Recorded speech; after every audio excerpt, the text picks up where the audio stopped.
What would you do if the world told you you weren't needed anymore?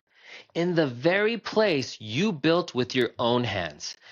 That's what happened to Steve Jobs. And that moment, one of the most painful of his life, became the moment that redefined him forever. If you like this content, hit the like button, subscribe, and jump on board. My name is Kush Nathu, and this is Golden Lining, where moments in life that define us and or redefine us. Today's episode is about Steve Jobs, the co-founder of Apple.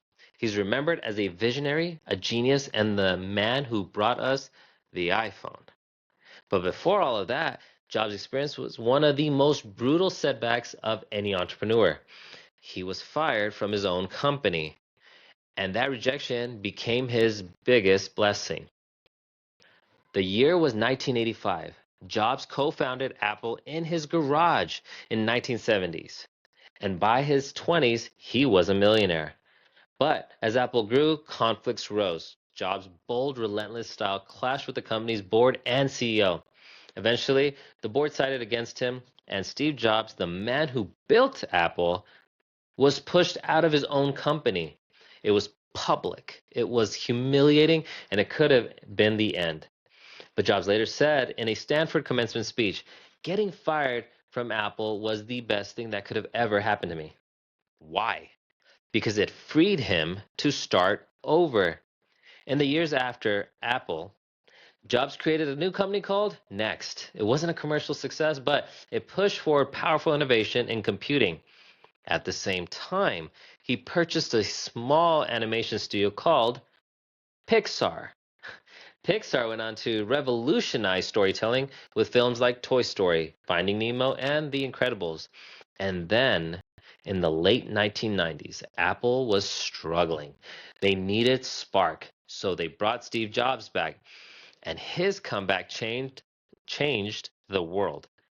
With Jobs at the helm again, Apple introduced the iPod, the iPhone, and the iPad, products that transformed how we communicate and create and live. So, what's the golden lining here? Being fired from Apple didn't destroy Jobs, it redefined him. It gave him new perspective, new creativity, new energy.